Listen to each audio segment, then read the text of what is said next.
ऐसे उबलते हुए तेल के कढ़ाओं में गिरने के पश्चात किसी का भी जीवित बचना असंभव है माता। आज प्रहलाद की मृत्यु निश्चित। और इसके साथ ही दैत्य शत्रु विष्णु की भक्ति का भी अंत हो जाएगा माता। नहीं स्वामी नहीं, ऐसा अनर्थ कौन पिता करता है? अरे प्रहलाद तो हमारे हृदय की शीतलता है, क्या आप उसे उबलते गर्म तेल में डाल देंगे? कैसे होगा आपसे ये? अपने अबोध बालक को इतना कठोर दंड मत दे स्वामी। ऐसा हुआ तो इस जगत के समस्त पुत्रों के हृदय से पिता के लिए सम्मान ही समाप्त हो जाएगा। पिता का नाम सदा सदा के लिए कलंकित हो जाएगा स्वामी। दया करो स्वामी, दया करो, क्षमा कर दो मेरे प्रहलाद को, दया करो मेरे पुत्र पर। मुझसे ये सब कुछ नहीं देखा जाएगा स्वामी। अरे दुष्टा! तू उस दुष्ट के लिए दया चाहती है जो हमारी दैत्य जाति और हमारे दैत्य साम्राज्य के प्रति निर्दयी होकर विष्णु भक्ति से सब कुछ स्वाहा कर देना चाहता है। यदि तू उस दुष्ट बालक को इस तेल के कढ़ाई में उबलते हुए नहीं देख सकती तो पहले तू ही कूद जा इस कढ़ाई में, फिर तू अपने पुत्र को उबलते हुए देखने की पीड़ा से मुक्त हो जाएगी। यही उचित होगा। अपने पुत्र से पहले उसकी माता को ही स्वाहा हो जाना चाहिए, ताकि वो पुत्र बलि के हृदय विदारक दृश्य को देखने से पहले मर सके।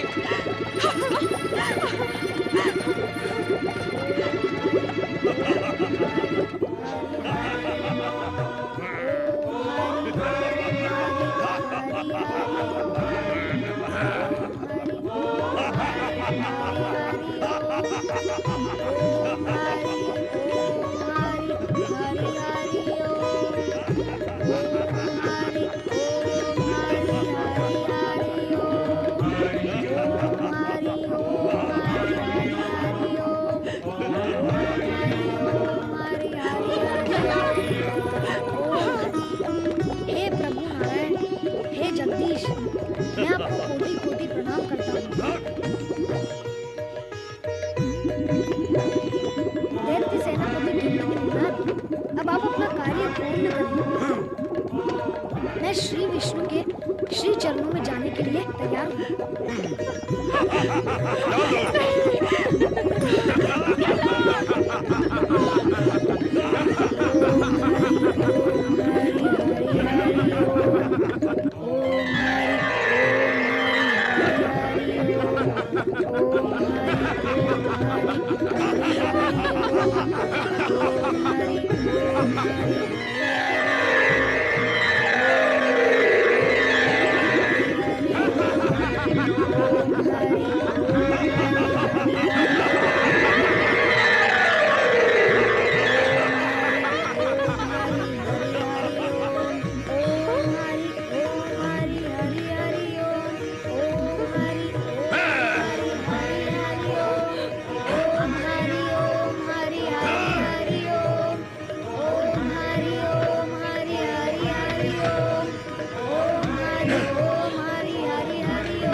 उठो माता, मेरी ओर देखो माता।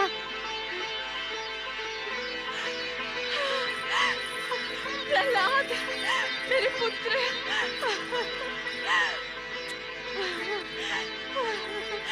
प्रहलाद। प्रहलाद मेरा परम शत्रु है, केवल मेरा ही नहीं अपितु समस्त दैत्य जाति का शत्रु है। दैत्य शत्रु का विनाश होना ही चाहिए, अन्यथा दैत्य जाति का पतन निश्चित है।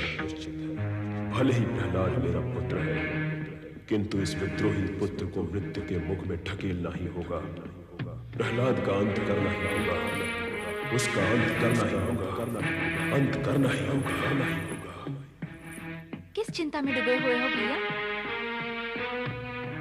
हमारी चिंता एक ही है होलिका, जिसे तुम अच्छी तरह जानती हो। प्रहलाद हमारा विद्रोही पुत्र, हमारा परम शत्रु। प्रहलाद जिसको हमने अनेकों बार मृत्यु के मुख में ढकेला, किंतु वो हर बार वहां से जीवित बच निकला। इस बार वो नहीं बचेगा भैया। क्या? हाँ भैया, तुम्हारी बहन ने तुम्हारी इस चिंता को दूर करने का उपाय सोच लिया है। क्या उपाय सोचा है तुमने? तुम नहीं जानते भैया, मैंने अग्नि की तपस्या करके अग्नि में न जल जाने की सिद्धि प्राप्त की है, और यह सत्य केवल माता दीति ही जानती है। किंतु तुम्हारे सत्य से प्रहलाद को समाप्त करने की हमारी ये समस्या कैसे हल हो सकती है होलिका? मैं प्रहलाद को गोद में लेकर बैठूंगी, उसके प्रति अपने स्नेह का प्रदर्शन करूंगी। उसी समय तुम सैनिकों को आग जलाने का आदेश देना। संकेत में अग्नि प्रज्वलित होगी और प्रहलाद अग्नि में जलकर भस्म हो जाएगा, और मैं अपनी सिद्धि के बल पर जीवित ही अग्नि से बाहर निकल आऊंगी।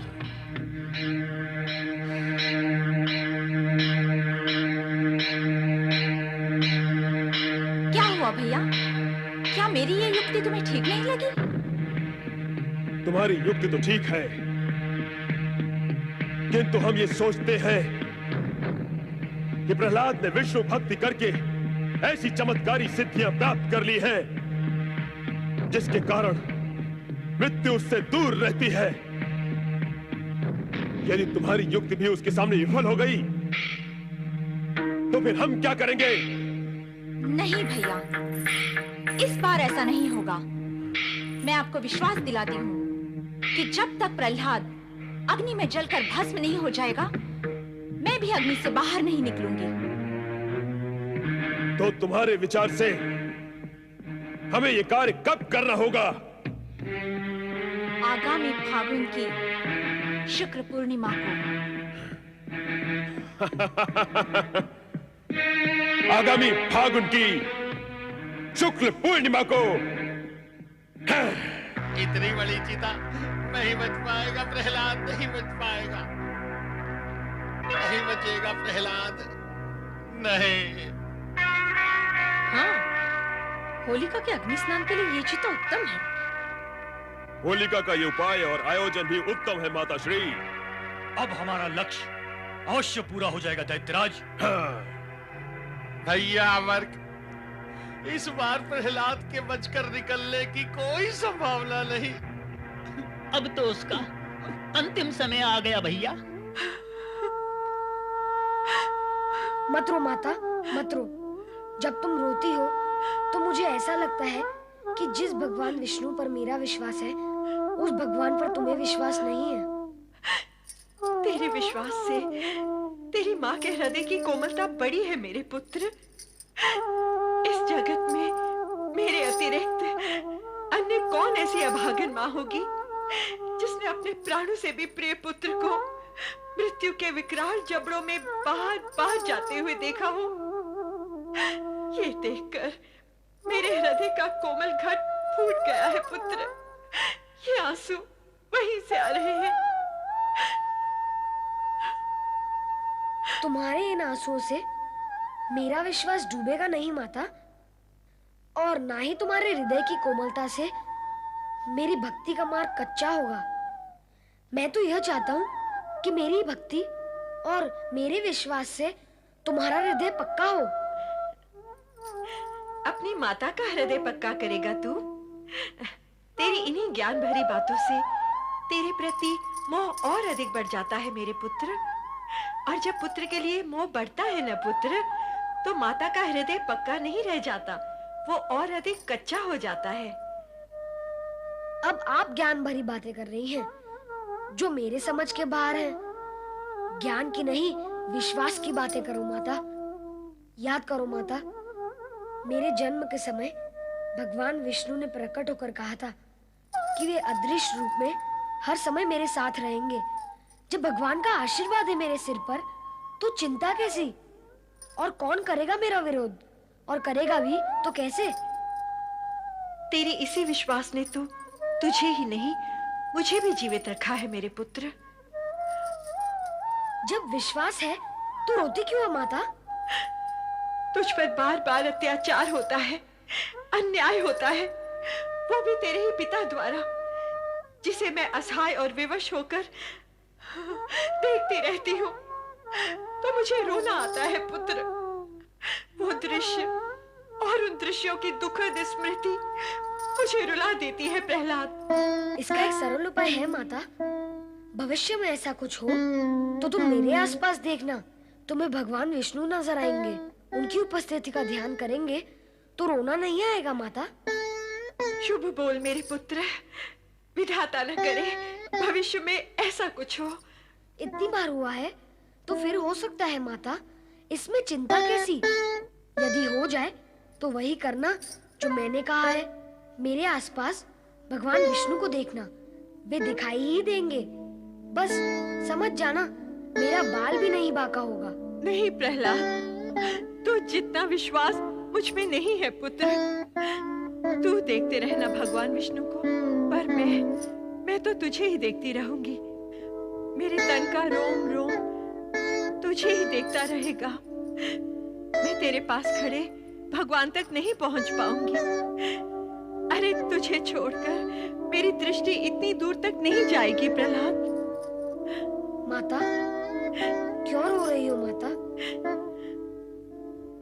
यही सोचकर कि तेरे पिता के साथ साथ समस्त असुर जाति तेरी शत्रु बन चुकी है। तो अकेला नन्हा सा बालक कब तक उनका सामना करेगा? फिर वही बात। अरे माता, मैं नन्हा बालक हूँ, पर भगवान विष्णु तो नन्हे बालक नहीं है। वे सबको पछाड़ते रहे हैं और सभी को पछाड़ देंगे। तुमने बार बार मेरे ऊपर उनकी कृपा का चमत्कार होते हुए देखा है, फिर भी चिंता करती हो। अभी आंसू पोंछ डालो। भगवान विष्णु मुझे अब तक हर विपत्ति से उभारते आए हैं और भविष्य में उभारेंगे। विधाता करे ऐसा ही हो मेरे पुत्र।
बंद करो हमारे शत्रु का नाम लेना।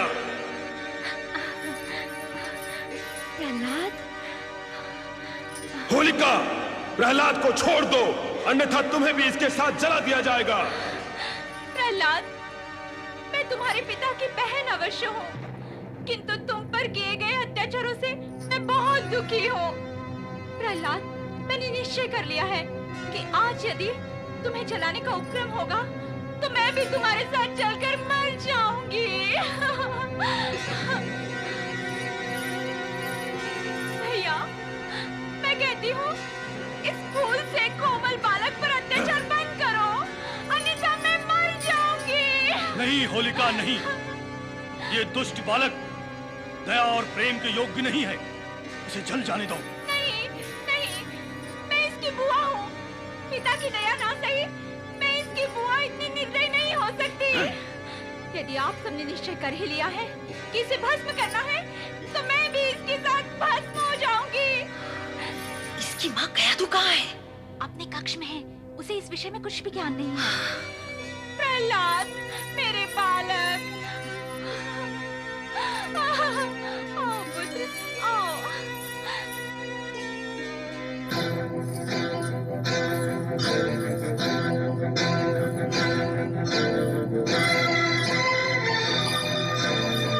एक बार फिर सोच लो होलिका, अब भी समय है। जलने मरने का विचार त्याग दो। नहीं भैया, मैं प्रहलाद पर अत्याचार होते नहीं देख सकती। प्रहलाद, प्रहलाद, प्रहलाद। सेनापति दुंदुभिनाथ, चिता में आग लगा दो।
आहा, श्री हरि, धन्य हैं आप और आपकी लीला धन्य है, और धन्य है आपका भक्त प्रहलाद और उसकी भक्ति धन्य है। फाल्गुन की ये पूर्णिमा होलिका दहन के नाम से सदा सदा के लिए प्रसिद्ध हो जाएगी। नारायण नारायण नारायण, भजमन नारायण नारायण नारायण। श्री हरि, बड़ी विचित्र है आपकी लीला। जिस प्रहलाद को जलाने का आयोजन था वो फूलों पर बैठा मिला, और जिसे ना जलने का वरदान प्राप्त था वो होलिका अग्नि में जलकर भस्म हो गई। धन्य है आप और आपकी लीला धन्य है। श्री हरि, आप ही की लीला के कारण भक्त प्रहलाद अग्नि से कुंदन की भांति निकल आए। नारद, लीला तो तुम्हारी भी कम विचित्र नहीं है। हमारे समक्ष हमारे भक्त प्रहलाद की भक्ति का गुणगान कर रहे हो और वहां होलिका की स्मृति में फाल्गुन शुक्ल पूर्णिमा को होलिका दहन का त्योहार घोषित कराए। प्रभु, तो क्या आप मेरी इस घोषणा से सहमत नहीं हैं? असहमत होकर हम इस सत्य को कैसे नकार दें? कैसा सत्य प्रभु? यही कि फाल्गुन शुक्ल पूर्णिमा के दिन दुष्ट शक्तियों का नाश व भक्ति की विजय का दिन माना व मनाया जाएगा। युगों युगों तक ये परंपरा चलती रहेगी। शुभ संकेत दिया प्रभु आपने, किंतु आप अब मुझे ये बताएं, भविष्य में क्या होगा? क्या होलिका दहन के पश्चात उसका भाई हिरण्यकश्यप सब कुछ मौन रहकर सहन कर पाएगा? बहुत चतुर हो नारद, हम पर भी अपनी लीला चलाए बिना नहीं चूकते। भविष्य जानने के लिए अतीत का पल्लू पकड़ लेते हो। अत्यधिक चतुर हो तुम। अब प्रभु, आपका भक्त चतुर नहीं तो क्या बुद्धू होगा? नारायण नारायण। हाँ तो प्रभु, मैं आपसे ये पूछ रहा था कि हिरण्यकश्यप क्या मौन रहकर सब कुछ सहन कर लेगा? कदापि नहीं। वो अपनी दैत्य दुष्वृत्ति के वशीभूत होकर और अधिक अत्याचारी हो जाएगा, अर्थात चरम सीमा पर पहुंच जाएगा। उस सीमा रेखा पर जहां पहुंचकर सर्वनाश निश्चित है। तुम्हारा अनुमान सही है नारद। अब वो समय समीप आ गया है जब शिव आज्ञा के अनुसार ब्रह्मा जी के वरदान की रक्षा करते हुए हमें वो विशेष कार्य करना ही होगा जिसके लिए हमें निर्धारित किया गया है। ये विशेष और निर्धारित कार्य क्या है प्रभु? इस विषय में आपने कुछ स्पष्ट नहीं किया।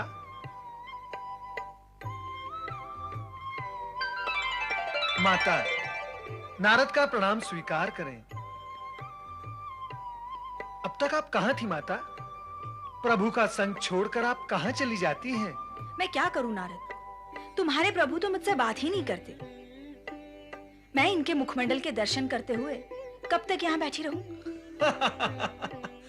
तो क्या माता, आप भ्रमण करने चली गई थी? तुम ही अनुमान लगा लो कि मैं कहाँ गई थी। सही अनुमान तक पहुंचने के लिए तुम्हें इतना जानना है नारद कि इनकी केवल दो ही सखियां हैं, देवी सरस्वती और देवी पार्वती। अब तुम्हें केवल इतना जानना है कि ये ब्रह्मलोक गई थीं अथवा कैलाश पर। इतना तो मैं विश्वास पूर्वक बता सकता हूं प्रभु कि माता ब्रह्मलोक कदापि नहीं गई थी, क्योंकि तुम्हारा विश्वास सत्य है नारद, क्योंकि ब्रह्मलोक के गंभीर वातावरण में किसी से चर्चा करना तो असंभव ही है। इसीलिए मैं अपनी सखी पार्वती से भोलेनाथ के विषय में पूछने गई थी। भगवान भोलेनाथ के विषय में? वे तो सदा जगत की चिंता करते हुए समाधि में लीन रहते हैं। उनके विषय में क्या पूछना है? नारद, हमारे स्वामी उनकी लीलाओं के विषय में स्वयं तो हमें कभी कुछ बताते नहीं, पर भोलेनाथ इनकी लीलाओं के विषय में इनसे अधिक जानते भी हैं और अधिक बताते भी हैं। इसलिए मैं अपनी सखी पार्वती से पूछने गई थी कि भविष्य में क्या होने वाला है। तो फिर क्या बताया माता पार्वती ने? उन्होंने जो बताया वो सुनकर तो मैं चकित रह गई। तो फिर मुझे भी चकित कर दो वो सब सुनाकर। उन्होंने बताया कि इस बार भगवान विष्णु भीषण और विकराल रूप धारण करेंगे, जिससे सारे जगत में भय व्याप्त हो जाएगा। श्री हरि, क्या ये सत्य है? सुनते रहो और देखते रहो, हमसे कुछ न पूछो। दैत्यराज हिरण्यकश्यप की जय, महाप्रतापी हिरण्यकश्यप की जय, महाबली हिरण्यकश्यप की जय। बंद करो ये जय जयकार, बंद करो। क्या बात है माता, आप इतने क्रोध में क्यों हैं? मैं तुमसे पूछती हूँ कि तुम क्रोध में क्यों नहीं हो? लाज नहीं आती तुम्हें मुझसे ऐसा प्रश्न करते हुए कि मैं क्रोध में क्यों हूँ? लाज नहीं आती तुम्हें अपनी ये जय जयकार सुनकर? कैसी जयकार? हाँ, क्या विजय प्राप्त की है तुमने? अरे तुम तो पराजित हुए हो अपने विद्रोही पुत्र प्रहलाद से। उसी के कारण तुमने अपनी बहन होलिका को भी खो दिया, और इतने पर भी तुम्हें तनिक भी शोक अथवा क्रोध नहीं है। उल्टा मुझसे प्रश्न पूछ रहे हो कि मैं क्रोध में क्यों हूँ। धिक्कार है ऐसी जय जयकार पर तुम्हें। शांत हो जाए माता। कैसे हो जाऊं शांत? शांति क्या तुम्हारी दासी है जिसे मेरे सर पर बैठा दोगे तो मैं शांत हो जाऊंगी? तो फिर आपके मन को शांत करने के लिए मैं क्या साधन करूं माता? जब तक तुम उस दुष्ट प्रहलाद और उसके भगवान विष्णु को दंडित नहीं करोगे, तब तक मेरे इस जलते हृदय की ज्वाला शांत नहीं होगी, कदापि नहीं होगी। होलिका के दहन ने मेरे मन में प्रतिशोध की ज्वाला भड़का दी है दैत्यराज। मैं प्रहलाद से ना सही, किंतु उसके आराध्य विष्णु से प्रतिशोध अवश्य लूंगा। है कहां वो दुष्ट अधम बालक प्रहलाद? हम उसे अभी इसी समय दंडित करेंगे।